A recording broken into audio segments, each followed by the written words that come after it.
وَلَقَدْ يَسَّرْنَا الْقُرْآنَ لِلذِّكْرِ فَهَلْ مِن مُّدَّكِرٍ۔ اور ہم نے قرآن کو سمجھنے کے لیے آسان کر دیا، تو کوئی ہے جو سوچے سمجھے۔ صوت القرآن، قرآن کی آواز۔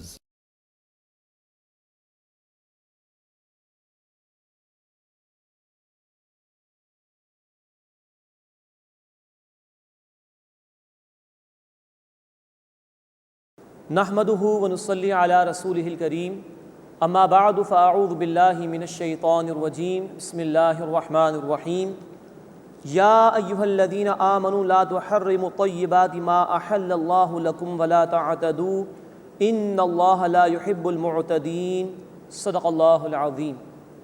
سورۃ المائدہ آیت نمبر 87 سے ہم اپنا مطالعہ شروع کر رہے ہیں۔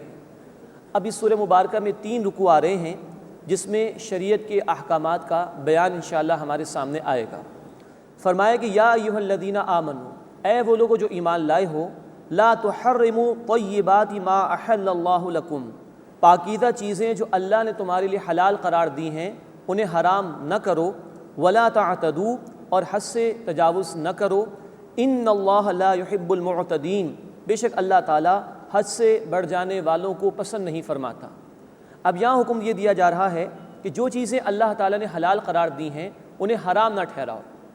دیکھیے ہمارا دین ہمیں اعتدال پسندی کی تلقین کرتا ہے۔ معاملات میں ایک انتہا وہ تھی جو یہود نے اختیار کی تھی، دنیا پرستی میں مبتلا ہو گئے تھے، حلال حرام کا کوئی لحاظ نہیں۔ اور دوسری انتہا پسندی وہ تھی جو عیسائیوں نے اختیار کی، رہبانیت کی، دنیا کی جائز چیزوں کو بھی ترک کر دو۔ ہمارے دین نے ایک بیلنسڈ ویو ہمیں عطا فرمایا اور ایک اعتدال پر مبنی راستہ عطا فرمایا۔ وہ یہ کہ جو کچھ اللہ نے حلال کیا اسے اختیار کرو، جائز طریقے پر اللہ کی نعمتوں کو کماؤ، اس کو حاصل کرو، اس میں کوئی حرج کی بات نہیں۔ اور یہاں تک فرمایا انتہا پسندی سے بچنے کے لیے کہ حلال کو حرام نہ کر لو۔ جیسے ہمارے دین میں کسی حرام شے کو اختیار کرنا برا اور غلط ہے، ایسے ہی کسی حلال شے کو حرام کر لینا یہ بھی انتہائی غلط ہے۔ چنانچہ ایک مرتبہ اللہ کے رسول صلی اللہ علیہ وسلم نے ازواج مطہرات میں سے 2 کی خواہش کی خاطر ایک مخصوص قسم کے شہد کو اپنے اوپر استعمال کرنا روک لیا۔ آپ نے اس کا استعمال ترک فرما دیا تو اللہ تعالیٰ نے اس پر آپ کو تنبیہ فرما دی، اور سورہ التحریم آیت نمبر 1 میں الفاظ آئے یا ایھا النبی لما تحرم ما احل اللہ لک، اے نبی صلی اللہ علیہ وسلم کیوں اس چیز کو اپنے لیے حرام کرتے ہیں جو اللہ نے حلال ٹھہرائی ہے۔ اس لیے الفاظ آ گئے کہیں امت آپ کی پیروی میں کسی جائز چیز کو جو اللہ کے رسول صلی اللہ علیہ وسلم نے اپنی ذات کی حد تک روک لی تھی، امت حرام نہ سمجھ لے اس کو، اس لیے اللہ نے تنبیہ فرما دی۔ اسی طرح ایک واقعہ ہمیں بخاری شریف میں ملتا ہے اور مسلم شریف میں بھی روایت ہے، 3 صحابہ، ان میں سے ایک نے طے فرمایا کہ میں کبھی بھی نکاح نہیں کروں گا، دوسرے صحابی نے فرمایا کہ میں ہمیشہ نماز ادا کروں گا، تیسرے صحابی نے فرمایا کہ میں ہمیشہ روزہ رکھوں گا۔ جب اللہ کے رسول صلی اللہ علیہ وسلم کو یہ بات معلوم ہوئی تو آپ نے ناپسند فرمایا اور فرمایا کہ میں اللہ کا بندہ ہوں، تم میں سب سے بڑھ کر اللہ سے ڈرتا ہوں، لیکن میں روزہ رکھتا بھی ہوں اور ناغہ بھی کرتا ہوں، یعنی نفل روزے، میں نماز ادا بھی کرتا ہوں، یعنی رات کو قیام اللیل، اور آرام بھی کرتا ہوں، اور میں نے نکاح کیے، میں بھرپور زندگی بسر کرتا ہوں۔ پھر فرمایا من رغب عن سنتی فلیس منی، جس نے میری سنت سے روگردانی کر لی، میری سنت کی خلاف ورزی کی، اس کا مجھ سے کوئی تعلق نہیں۔ تو نوٹ فرمائیے جس طرح حرام کا اختیار کرنا ہمارے دین میں منع ہے، ایسے ہی کسی حلال شے کو حرام کر لینا یہ بھی غلط ہے۔ اس غلو اور زیادتی سے اہل کتاب کو بھی منع کیا گیا تھا۔ سورۃ المائدہ آیت نمبر 77 میں ہم پڑھ چکے لا تغلو فی دینکم، اہل کتاب سے کہا گیا اپنے دین میں غلو نہ کرو، تو ہمیں بھی اس طرح کی زیادتی سے منع کیا جا رہا ہے۔ ولا تعتدوا، اور حد سے نہ بڑھو، ان اللہ لا يحب المعتدین، بے شک اللہ تعالیٰ حد سے بڑھ جانے والوں کو پسند نہیں کرتا۔ حلال کوئی انسان بغیر کسی وجہ کے اپنے اوپر حرام کر لے، یہ بھی حد سے تجاوز ہے۔ حلال کا بے جا استعمال کرنا یہ بھی درست نہیں، اللہ کی نعمت کی ناقدری۔ اور حرام کا ارتکاب کرنا یہ بھی حد سے تجاوز ہے. ان تمام صورتوں سے ہمیں بچنا چاہیے. فرمایا وَكُلُوا مِمَّا رَزَقَكُمُ اللَّهُ حَلَالًا طَيِّبًا، اور جو کچھ اللہ نے تمہیں رزق عطا فرمایا ہے اس میں سے حلال اور پاکیزہ کھاؤ. یعنی کہ جو شے استعمال کر رہے ہو اصلاً وہ حلال ہونی چاہیے. نمبر 2 وہ طیب یعنی پاک ہونی چاہیے، حرام مال میں سے نہ ہو. اس لیے کہ مسلم شریف کی روایت ہے اللہ کے رسول صلی اللہ علیہ وسلم نے فرمایا حرام مال سے پلا ہوا جسم تو وہ جہنم کا ہی مستحق ہے. تو نمبر 1 حرام میں سے نہ ہو، اور نمبر 2 اس میں کوئی شرک کی آمیزش نہ ہو، بدعقیدگی اس میں شامل نہ ہو. تو فرمائے کہ وَكُلُوا مِمَّا رَزَقَكُمُ اللَّهُ حَلَالًا طَيِّبًا، اور جو اللہ نے تمہیں عطا فرمایا ہے اس میں سے حلال اور پاکیزہ کھاؤ. وَاتَّقُوا اللَّهَ، اور اللہ کا تقوی اختیار کرو، اللہ کی نافرمانی سے بچو. الَّذِي أَنْتُمْ بِهِ مُؤْمِنُونَ، وہ کہ جس پر تم ایمان رکھتے ہو. اس کے بعد قسموں کے حوالے سے ذکر آ رہا ہے، اور اگر کسی نے صحیح قسم کھائی ہو اور فار اینی ریزن اس کو توڑنی پڑ جائے تو اس کا کفارہ اس مقام پر بیان کیا جا رہا ہے. لا یؤاخذکم اللہ باللغو فی ایمانکم، اللہ تعالیٰ تمہاری بلا ارادہ قسموں پر مواخذہ نہیں فرماتا. بعض لوگوں کا تقیہ کلام ہو جاتا ہے، جیسے عربوں کا بھی مزاج ہوا کرتا تھا کہ واللہ باللہ، ہر جملے میں یہ لفظ آ جاتا ہے. یہ بلا ارادہ ہے جو اللہ کی قسم کھا لی. تو فرمائے کہ لا یؤاخذکم اللہ باللغو فی ایمانکم، اللہ تمہاری بلا ارادہ قسموں پر تمہاری پکڑ نہیں فرماتا. وَلَٰكِن يُؤَاخِذُكُم بِمَا عَقَّدتُّمُ الْأَيْمَانَ، لیکن تمہارا مواخذہ فرماتا ہے ان قسموں پر جو تم پورے دل کی مضبوطی کے ساتھ کھاؤ، پورے ارادے کے ساتھ کھاؤ. نوٹ فرمائیے کہ قسم صرف اللہ کی کھانا جائز ہے، وہ بھی اس وقت جب کہ ضرورت پیش آئے. بات پہ قسم کھانا یہ پسندیدہ نہیں ہے. یہ منافقین کے روش ہے جو سورۃ المنافقون میں بیان ہوئی کہ وہ اپنے جھوٹے ایمان کے اظہار کے لیے قسمیں کھایا کرتے تھے. اور مزید نوٹ فرمائی کہ اللہ کے سوا کسی اور کی قسم کھانا یہ شرک ہے ہمارے دین میں. اللہ کے رسول صلی اللہ علیہ وسلم کی حدیث ہے جامع ترمذی میں کہ اللہ کے سوا کسی اور کی قسم کھانا شرک ہے. تو اگر ضرورت ہو تو اپنی بات میں وزن پیدا کرنے کے لیے صرف اللہ کی قسم کھائی جا سکتی ہے، اس کے سوا کوئی قسم کھانا جائز نہیں. اب اگر کسی نے صحیح قسم کھائی اور کسی وجہ سے توڑنے کا موقع پیش آ گیا تو قسم توڑ لے وہ، لیکن کفارہ ادا کرنا ہوگا جس کا بیان آ رہا ہے. فَكَفَّارَتُهُ إِطْعَامُ عَشَرَةِ مَسَاكِينَ، سو اس کا کفارہ 10 مسکینوں کو کھانا کھلانا ہے. مِنْ أَوْسَطِ مَا تُطْعِمُونَ أَهْلِيكُمْ، اوسط درجے کا جو تم اپنے گھر والوں کو کھلاتے ہو. جیسا تمہارا رہن سہن ہے، جس طرح کا تم خود کھانا کھاتے ہو، ایسے دن بھر کا کھانا 10 مسکینوں کو کھلانا ہوگا. أَوْ كِسْوَتُهُمْ، یا ان 10 مسکینوں کو لباس پہنانا ہوگا.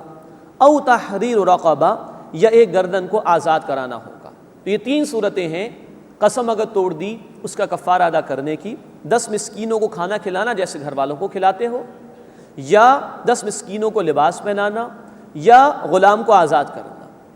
فمن لم یجد فصیام 3 ایام، اب ان تینوں صورتوں میں سے کوئی کسی پر بھی عمل نہیں کر سکتا. تو اب بتایا جا رہا ہے کہ جو کوئی یہ نہ پائے، نہ وہ کھانا کھلا سکتا ہے مسکینوں کو، نہ لباس پہنا سکتا ہے مسکینوں کو، نہ ہی وہ غلام کو آزاد کرا سکتا ہے، تو فرمایا کہ فمن لم یجد، جو یہ نہ پائے، فصیام 3 ایام، تو وہ 3 دن کے روزے رکھے.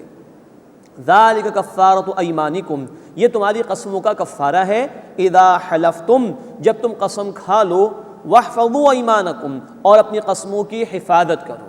بات پر نہ کھاؤ، اللہ کے سوا کسی کی قسم نہ کھاؤ، اور اگر صحیح قسم کھائی اور توڑ دی تو اس کا کفارہ ادا کرو، یہ بھی قسم کی حفاظت میں شامل ہے.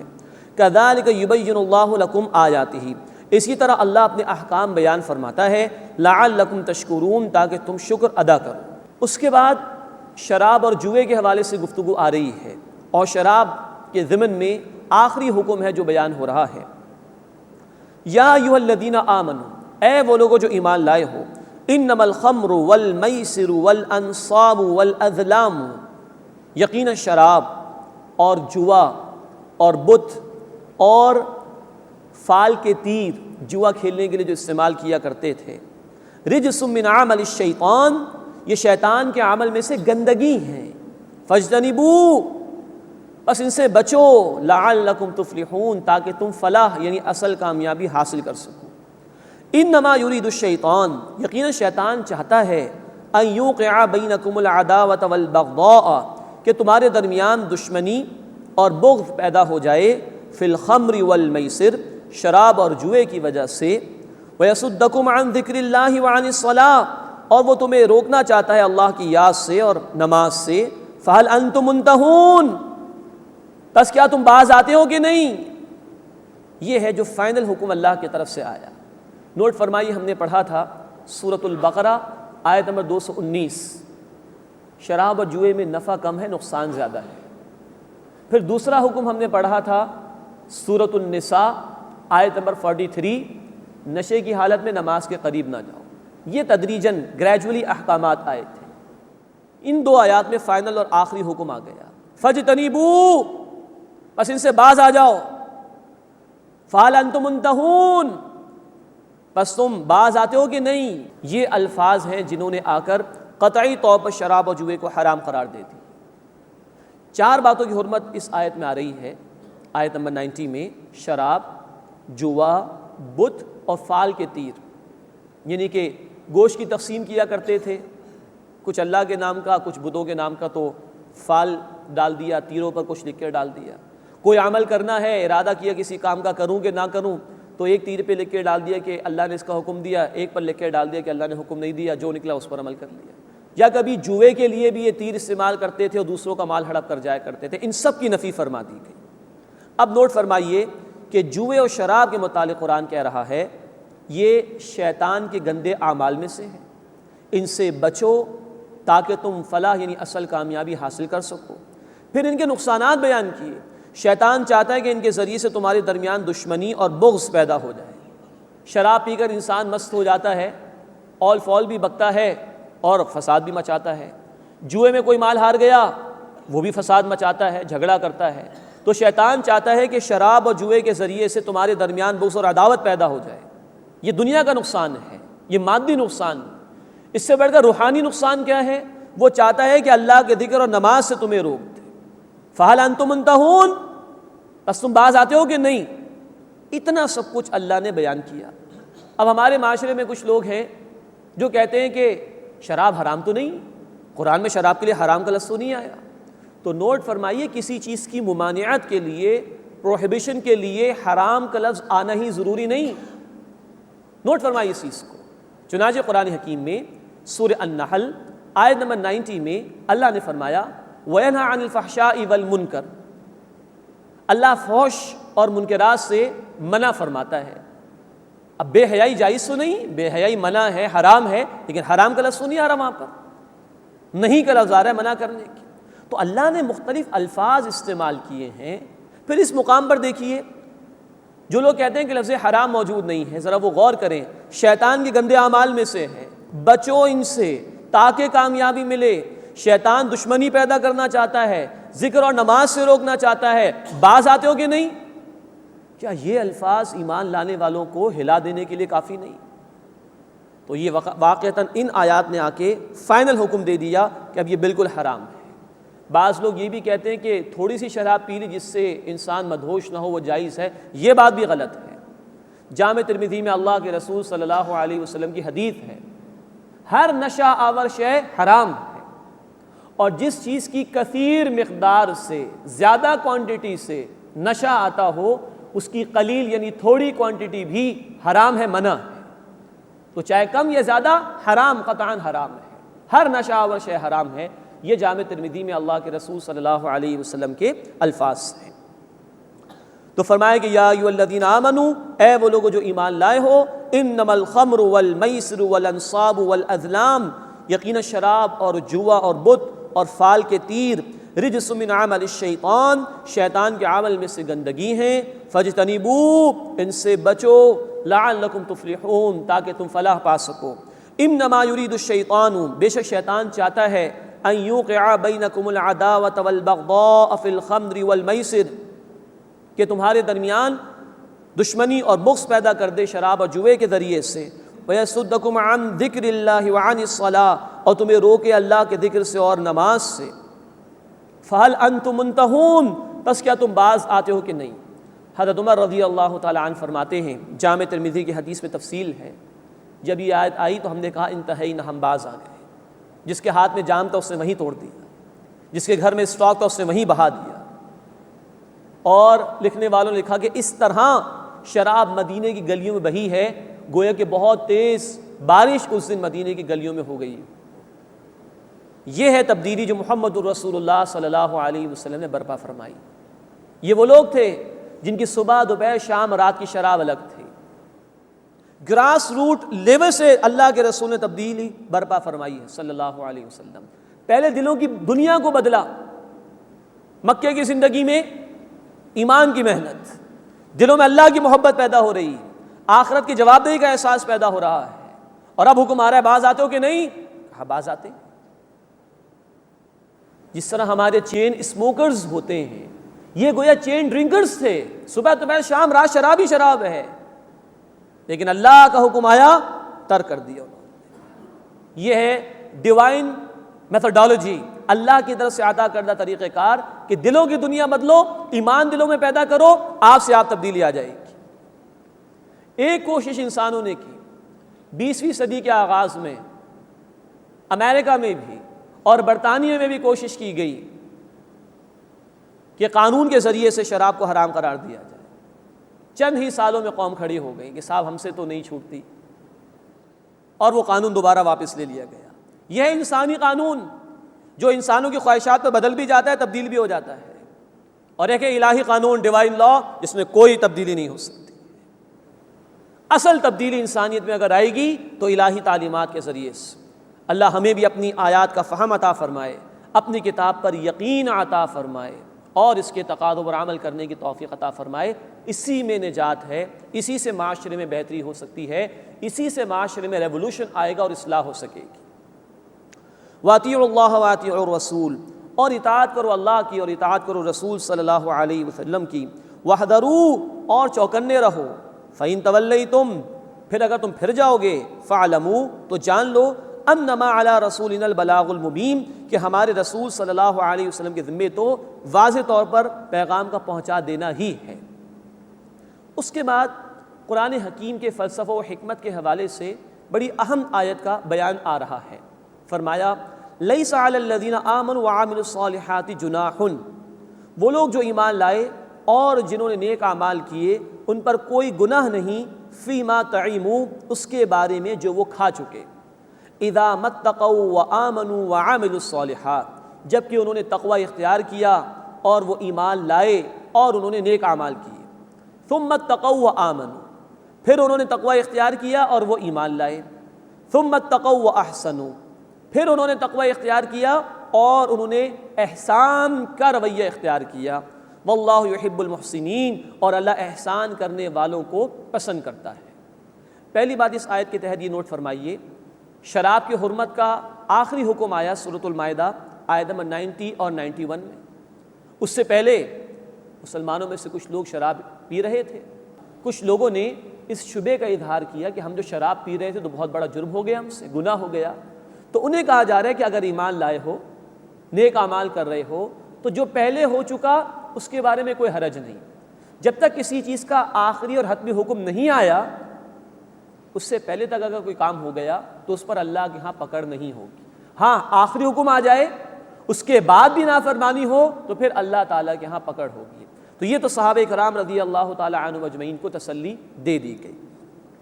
دوسری بات نوٹ فرمائیے کہ 3 دفعہ کہا گیا اذا متقوا وآمنوا وعملوا الصالحات، جب انہوں نے تقوی اختیار کیا، وہ ایمان لائے اور انہوں نے نیک اعمال کیے۔ پھر دوسری مرتبہ تقوی آیا، ثم اتقوا وآمنوا، پھر انہوں نے تقوی اختیار کیا اور وہ ایمان لائے۔ پھر تیسری مرتبہ تقوی، ثم اتقوا واحسنوا، پھر انہوں نے تقوی اختیار کیا اور انہوں نے احسان کی روش اختیار کی۔ تقوی کے معنی ہے اپنے آپ کو اللہ کی نافرمانی سے بچانے کی کوشش کرنا، کہ اللہ میرے کسی قول اور میرے کسی عمل سے ناراض نہ ہو جائے، یہ ہے تقوی۔ تقوی کا ذکر 3 مرتبہ آیا، اور نوٹ فرمائی کہ ایمان کے 3 لیولز کا، 3 درجات کا ذکر ہے جو اس مقام پر آیا ہے، جس کو سمجھنے میں آسانی ہو جاتی ہے اس حدیث کے مطالعے سے جس کو محدثین کی اصطلاح میں حدیث جبرائیل کہا جاتا ہے۔ یا ام السنہ بھی کہا جاتا ہے۔ تمام احادیث کی کتابوں میں اس حدیث کا بیان ہے، اور اس میں یہ ذکر ہے کہ جبریل علیہ السلام تشریف لائے تھے انسانی شکل میں، اور آ کر انہوں نے نبی صلی اللہ علیہ وسلم سے کچھ سوالات کیے تھے۔ پہلا سوال جبریل امین علیہ السلام نے کیا اس حدیث میں کہ اللہ کے رسول اسلام کیا ہے؟ تو آپ نے فرمایا کہ اس بات کی گواہی دو کہ اللہ کے سوا کوئی معبود نہیں اور محمد صلی اللہ علیہ وسلم اس کے رسول ہیں، اور نماز قائم کرنا، زکوٰۃ دینا، روزہ رکھنا، حج کرنا۔ دوسرا سوال کیا انہوں نے ایمان کے متعلق، تو فرمایا کہ ایمان یہ کہ تم مانو اللہ کو، اللہ کے رسولوں کو، آخرت کے دن کو، فرشتوں کو، کتابوں۔ تیسرا سوال کیا کہ بتائیے کہ احسان کیا ہے؟ تو اللہ کے رسول صلی اللہ علیہ وسلم نے فرمایا ان تعبد اللہ کأنک تراہ فإن لم تکن تراہ فإنہ یراک، اللہ کی عبادت ایسے کرو گویا تم اسے دیکھ رہے ہو، ورنہ یہ تو لحاظ رکھو کم از کم کہ وہ تو تمہیں دیکھ ہی رہا ہے۔ تو اسلام یہ پہلا لیول ہے ایمان کے ضمن میں، اقرار کرنا، گواہی دینا توحید اور رسالت کی۔ ایمان ہے دل سے ماننا، اور اسی میں جب اور گہرائی پیدا ہو تو یہ احسان ہے، بندے کے عمل میں حسن پیدا ہو جائے، بندے کے عمل میں عمدگی آ جائے، ہر عمل وہ بہترین طریقے پر انجام دینے کی کوشش کرے، کیونکہ اس کو یقین ہے کہ اللہ مجھے دیکھ رہا ہے، یا کم از کم یہ تو لحاظ رکھے گا کہ اللہ ہر آن میرے ساتھ ہے، مجھے دیکھ رہا ہے۔ تو یہ تیسرا لیول جو احسان کا، کہ بندہ یقین رکھے گا اس چیز کا کہ وہ اللہ کو دیکھ رہا ہے، یا کم از کم اللہ اسے دیکھ رہا ہے۔ تو اسلام، ایمان، احسان، یہ تین لیولز ہیں ایمان کے جو حدیث جبرائیل میں بیان ہوئے۔ جتنا ایمان میں گہرائی پیدا ہوتی ہے اتنا انسان کے عمل میں درستگی اور خوبصورتی پیدا ہو جاتی ہے۔ اب نوٹ فرمائیے، فرمایا لیس علی الذین آمنوا وعملوا الصالحات جناح، جو لوگ ایمان لائے اور جنہوں نے نیک اعمال کیے ان پر کوئی گناہ نہیں، فیما طعموا، اس بارے میں جو وہ کھا چکے۔ یہ تو تسلی آگے صحابہ کے لیے۔ اب ان ایمان کے لیولز کا بیان۔ اذا متقوا، جب انہوں نے تقوی اختیار کیا، وآمنوا، اور وہ ایمان لائے، وعملوا الصالحات، اور انہوں نے نیک اعمال کیے ہیں۔ یہ اسلام کا لیول اقرار جب کر لیتا ہے بندہ۔ اس موقع پر ایمان کا ذکر الگ ہے، نوٹ فرمائیے، اور عمل کا ذکر الگ ہے، کیونکہ ایک آدمی کلمہ پڑھنے کے بعد، صرف اقرار کر لینے کے بعد بے عمل بھی ہو سکتا ہے، جیسا آج بہت سے مسلمان ہیں، اللہ ہم سب کو اور انہیں بھی ہدایت دے، جو اسلام کو مانتے ہیں لیکن نماز ادا نہیں کرتے، بے عملی کا شکار۔ لیکن اگلا لیول فرمایا ثم اتقوا وآمنوا، پھر انہوں نے تقوی کی روش اختیار کی اور وہ ایمان لائے۔ اب دیکھیے عمل کا ذکر نہیں، اب یہ اقرار سے بات تصدیق کی چلی گئی، اقرار باللسان و تصدیق بالقلب، جو ایمان مجمل میں الفاظ آتے ہیں۔ جب دل میں ایمان ہو تو عمل لازماً تبدیل ہوتا ہے، جیسا کہ اللہ کے رسول صلی اللہ علیہ وسلم نے فرمایا، بخاری و مسلم شریف کی روایت، کوئی شخص حالت ایمان میں چوری نہیں کرتا، کوئی شخص حالت ایمان میں زنا نہیں کرتا، کوئی شخص حالت ایمان میں شراب نہیں پیتا۔ یہ دل سے ایمان نکلے گا تو انسان گناہ کرے گا۔ تو جب ایمان کی بات آئی تو عمل کا ذکر نہیں آیا، کیوں؟ جب دل میں ایمان ہو، یعنی حقیقی ایمان، تصدیق بالقلب والی بات، تو عمل لازماً درست ہوتا ہے انسان کا، اس لیے اس کے بیان کے ساتھ عمل کا ذکر نہیں کیا گیا، وہ آپ سے آپ انڈرسٹوڈ ہے۔ ثم اتقوا واحسنوا، اب تیسری مرتبہ تقوی کا ذکر، پھر انہوں نے تقوی اختیار کیا، واحسنوا، اور انہوں نے احسان کا رویہ اختیار کیا۔ یہ احسان جو حدیث جبرائیل میں اللہ کے رسول نے بیان فرمایا، اللہ کی عبادت ایسے کرو گویا تم اسے دیکھ رہے ہو، ورنہ کم از کم یہ تو لحاظ رکھو وہ تمہیں دیکھ رہا ہے۔ جب اس قلبی یقین والے ایمان میں، تصدیق والے ایمان میں اور ڈیپتھ اور گہرائی پیدا ہوگی تو انسان کے عمل میں اور حسن اور خوبصورتی پیدا ہو جائے گی، ہر عمل بہتر سے بہتر ہوتا چلا جائے گا۔ یہ ہے ایمان کی گہرائی کے اعتبار سے سب سے ٹاپ کا لیول، کہ عمل اپنی خوبصورتی کی انتہا پر پہنچ جائے۔ یہ لیولز ہیں ایمان کے جو یہاں پر بیان ہوئے۔ اسلام یہاں پر اقرار ہوگا تو عمل کا ذکر الگ ہے، ایمان عمل لازم ہے، اس نے عمل کا ذکر نہیں آیا، اور احسان خوبصورتی عمل میں پیدا ہو جائے اس کا ذکر تیسرے لیول پر فرمایا۔ اذا متقوا وآمنوا، جب انہوں نے تقوی اختیار کیا اور ایمان لائے، وعملوا الصالحات، اور انہوں نے نیک اعمال کیے، ثم اتقوا وآمنوا، پھر انہوں نے تقوی اختیار کیا اور وہ ایمان لائے، ثم اتقوا واحسنوا، پھر انہوں نے تقوی اختیار کیا اور انہوں نے احسان کی روش اختیار کی۔ تو یہ احسان بہت جامع بڑی گہری اصطلاح ہے جس کی وضاحت ہمیں حدیث جبرائیل میں ملتی ہے۔ اور مزید نوٹ فرمائیے، ہر لیول پر آگے بڑھنے کے لیے، اعمال میں خوبصورتی پیدا کرنے کے لیے، ایمان میں ڈیپتھ پیدا کرنے کے لیے جو شے درکار ہے وہ ہے تقوی، اللہ کی نافرمانی سے بچنے کی کوشش کرنا۔ اللہ ہمیں یہ تقوی عطا فرمائے، حقیقی ایمان دل کی گہرائیوں میں عطا فرمائے، اور ہمیں بہترین سے بہترین طریقے پر اپنی عبادت کی توفیق عطا فرمائے۔ واللہ یحب المحسنین، اور اللہ احسان کرنے والوں کو پسند فرماتا ہے۔ یا ایھا الذین آمنوا، اے وہ لوگوں جو ایمان لائے ہو، لیبلونکم اللہ بشیء من الصید، اللہ ضرور تمہاری آزمائش فرمائے گا کسی قدر اس شکار سے، تنالہ ایدیکم ورماحکم، جن تک تمہارے ہاتھ اور نیزے پہنچتے ہیں، لیعلم اللہ، تاکہ اللہ ظاہر فرما دے، من یخافہ بالغیب، کون اس سے غیب میں رہتے ہوئے ڈرتا ہے، فمن اعتدی بعد ذلک، پس جس نے اس کے بعد زیادتی کی، فلہ عذاب علیم، تو اس کے لیے دردناک عذاب ہے۔ اب یہ شکار کی ممانعت کا ذکر آ رہا ہے۔ نوٹ فرمائیے کہ عربوں کی معاش کا ایک اہم عنصر شکار بھی تھا، شکار کیا کرتے تھے، اس کے ذریعے سے جانور مل جایا کرتے تھے، اپنے استعمال میں لاتے تھے ان کو۔ یہاں پر یہ بات بیان کی جا رہی ہے کہ جب اہل ایمان حالت احرام میں ہو تو شکار کی ان کے لیے ممانعت ہے۔ اس صورت کے آغاز میں ذکر آیا تھا، وہاں یہ بات بیان ہوئی تھی کہ خشکی کا شکار منع ہے، دریا کا، سمندر کا شکار حلال ہے۔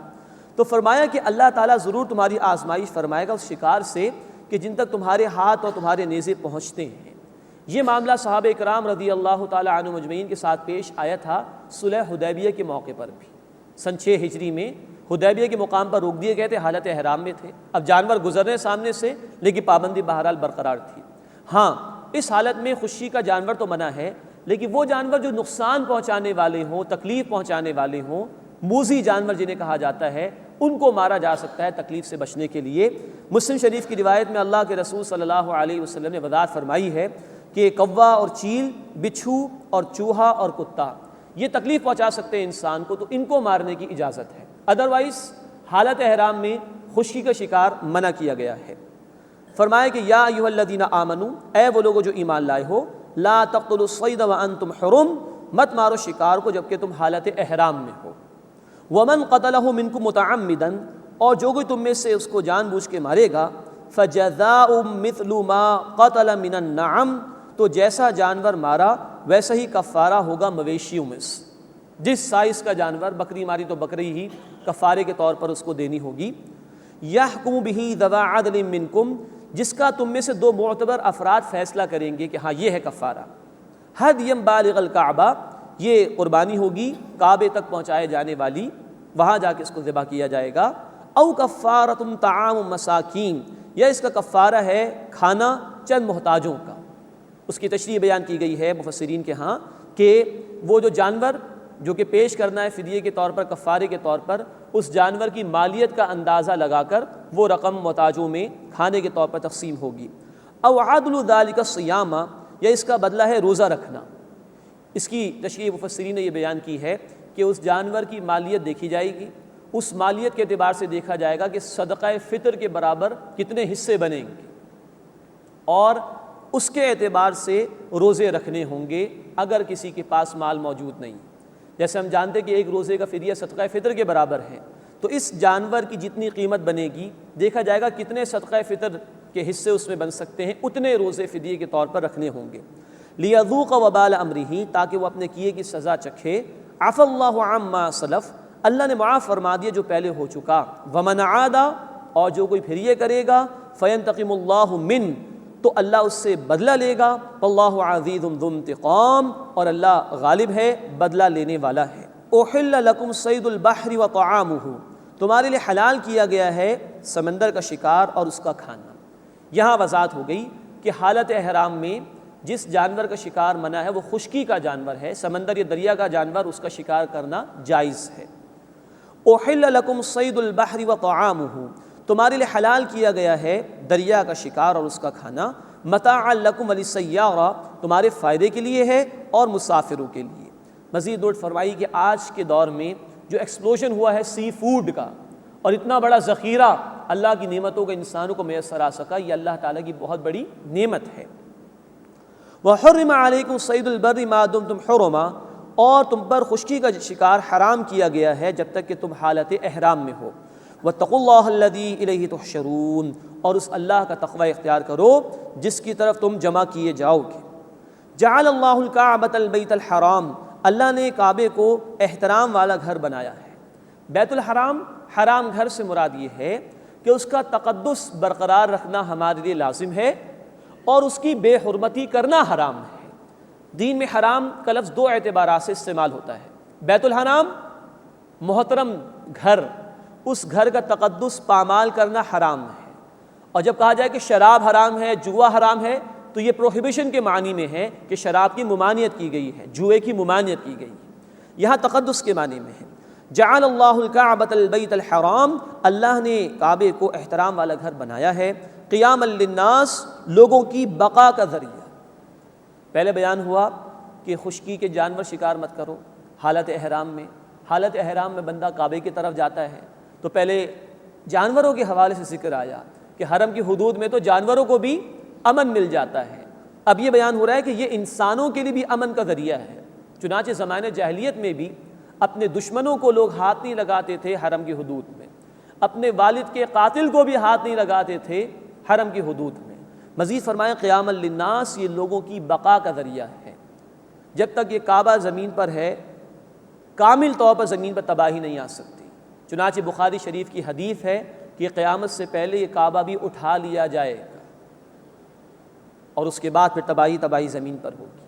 تو یہ لوگوں کے لیے امن و سکون کا ذریعہ بھی ہے۔ قیاما للناس، لوگوں کی بقا کا ذریعہ۔ والشہر الحرام والہدی والقلائد، اور اللہ نے حرام فرمایا حرمت والے مہینوں کو اور ہدی یعنی قربانی کے جانوروں کو، والقلائد اور قربانی کے وہ جانور جن کے گلوں میں پٹے ڈال دیے جاتے ہیں، ان کا ذکر بھی اسی سورہ مبارکہ کی آیت نمبر 2 میں آ چکا ہے۔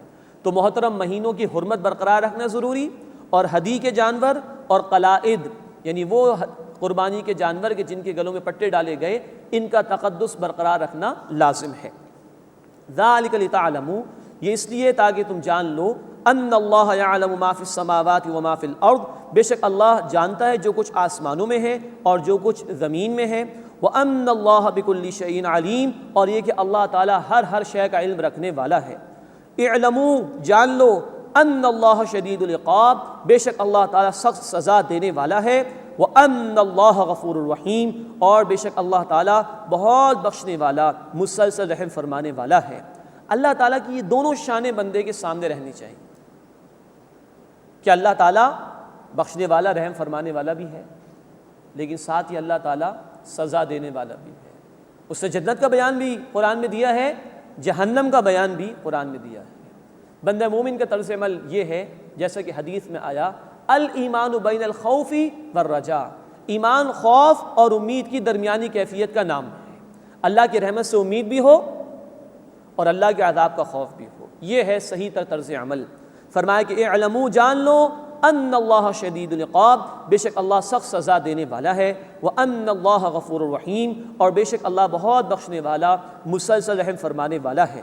ما علی الرسول الا البلاغ، رسول صلی اللہ علیہ وسلم کے ذمے تو صرف پہنچا دینا ہے، باقی پھر لوگوں کو خود جواب دہی کرنی ہوگی قیامت کے دن۔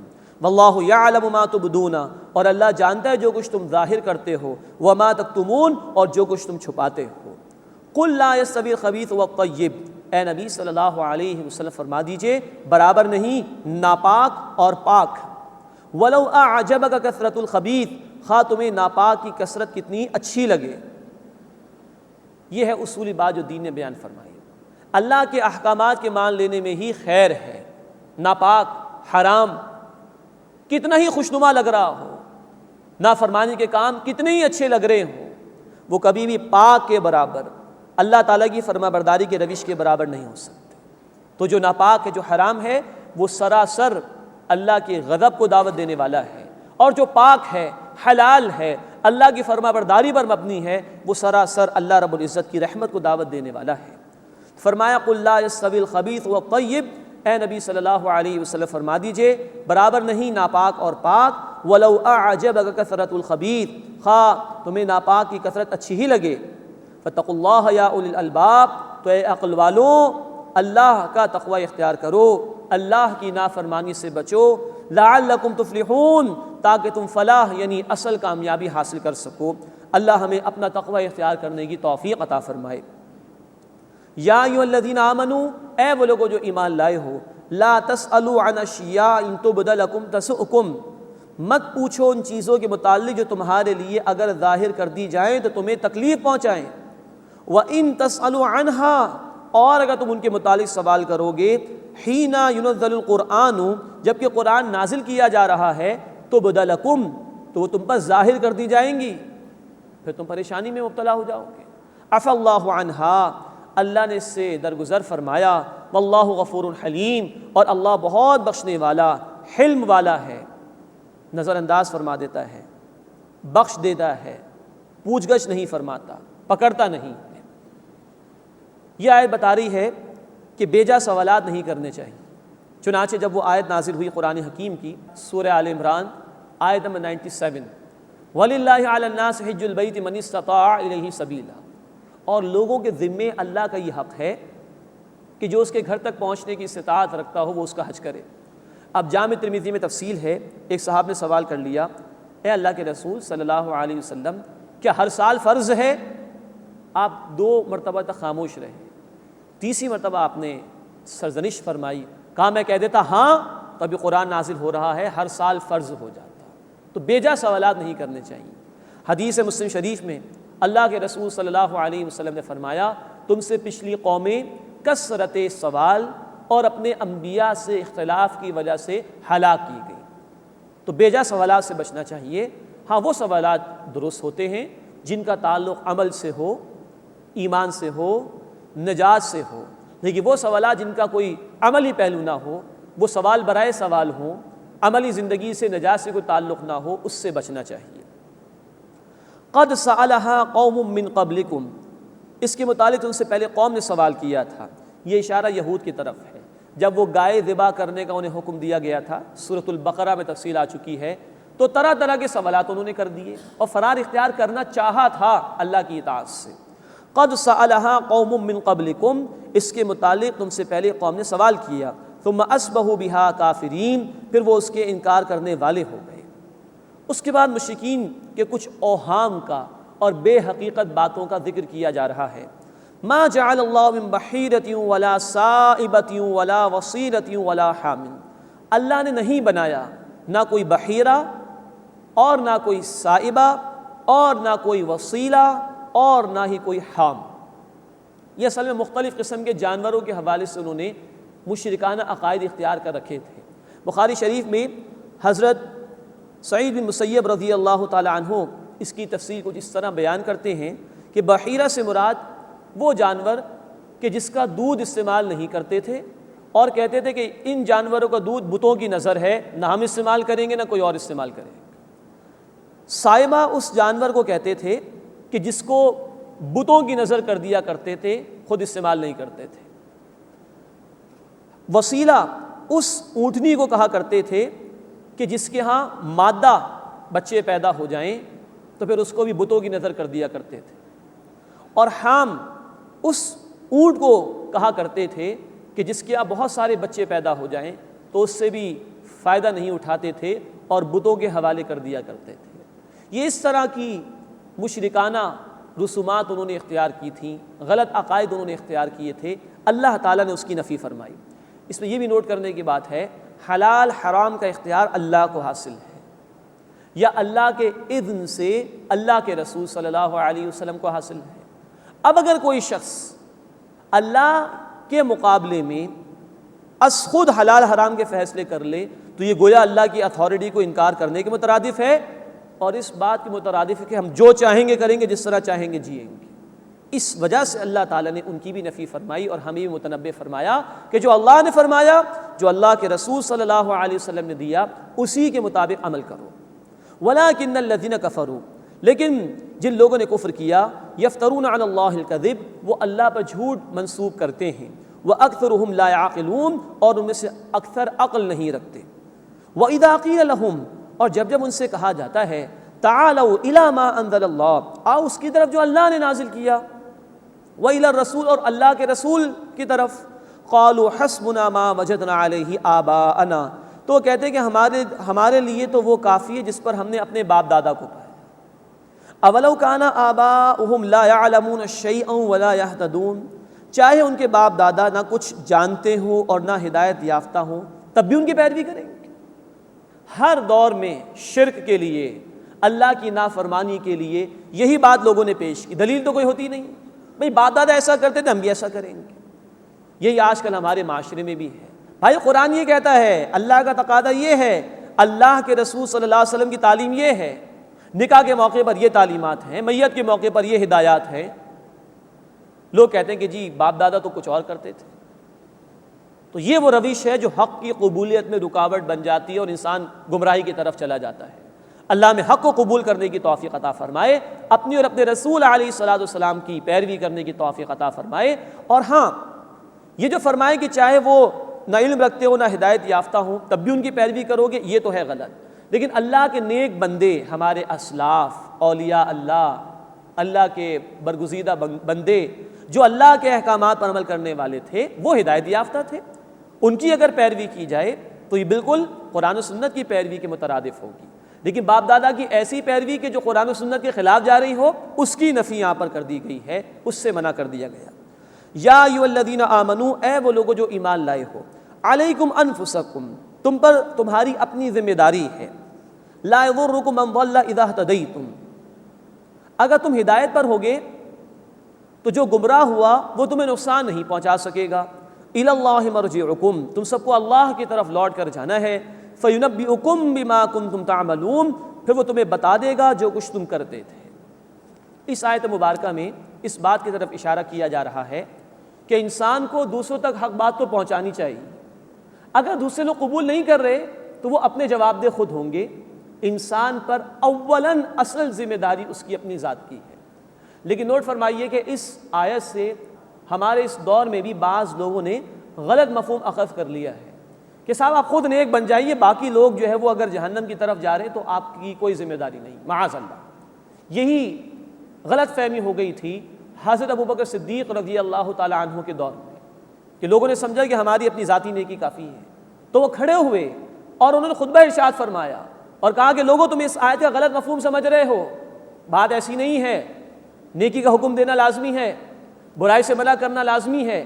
اور پھر انہوں نے فرمایا، میں نے سنا ہے اللہ کے رسول صلی اللہ علیہ وسلم سے کہ جو لوگ برائی کو دیکھیں اور اس کو روکنے کی کوشش نہ کریں تو قریب ہے کہ اللہ تعالیٰ انہیں عذاب میں مبتلا کرے۔ یہ مسند احمد کی روایت ہے۔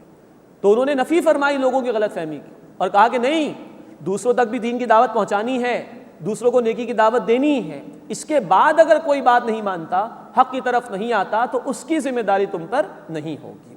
تو یہ بات جاننا چاہیے کہ ہم پر اپنی ذمہ داری اولاً ہے، لیکن اس سے آگے بھی ہم پر ذمہ داریاں ہیں جس کا آغاز ہمارے گھر سے ہوتا ہے۔ سورہ تحریم آیت نمبر 6 قرآن نے کہا، قوا انفسکم واہلیکم نارا، اے ایمان والو اپنے آپ کو اور اپنے گھر والوں کو جہنم کی آگ سے بچاؤ۔ اپنے گھر سے ذمہ داری شروع ہوگی، دین کو دوسروں تک پہنچانا، نیکی کی دعوت کو عام کرنا، بدی سے روکنے کی کوشش کرنا، اور اس کی انتہا یہ ہے کہ یہ پوری امت مسلمہ تمام انسانیت تک اللہ کے پیغام کو پہنچائے۔ سورہ آل عمران آیت نمبر 110 اور سورہ آل عمران آیت نمبر 104 میں ہماری ذمہ داری بیان کی گئی، نیکی کا حکم دو، برائی سے روکو۔ سورۃ الاعراف رکوع نمبر 21 میں ہم پڑھیں گے انشاءاللہ، جو لوگ یہ فریضہ ادا نہیں کرتے، برائی سے روکنے کا کام نہیں کرتے، وہ پھر اللہ کے عذاب سے بچائے نہیں جاتے۔ بچائے صرف وہی لوگ جاتے ہیں جو خود بھی بدی سے بچنے والے ہوں اور دوسروں کو بھی روکنے والے ہیں۔ فرمایا، یا ایھا الذین آمنو، اے وہ لوگو جو ایمان لائے ہو، علیکم انفسکم، تم پر تمہاری اپنی ذمہ داری ہے، یعنی اصلاً اولاً، لا یضرکم من ضل اذا اہتدیتم، اگر تم ہدایت پر ہو تو جو گمراہ ہوا وہ تمہیں نقصان نہیں پہنچا سکے گا۔ الی اللہ مرجعکم جمیعا، تم سب کو اللہ کی طرف لوٹ کر جانا ہے۔ فینبئکم بما کنتم تعملون، پھر وہ تمہیں بتا دے گا جو کچھ کہ تم کیا کرتے تھے۔ اللہ ہمیں آخرت کے محاسبے کو یاد رکھنے کی توفیق عطا فرمائے، ہمیں خود نیک بننے اور دوسروں کو نیکی کی دعوت دینے کی توفیق عطا فرمائے، ہمیں خود بدی سے بچنے اور دوسروں کو بھی روکنے اور بچانے کی توفیق عطا فرمائے۔ آمین یا رب العالمین، وآخر دعوانا ان الحمد للہ رب العالمین۔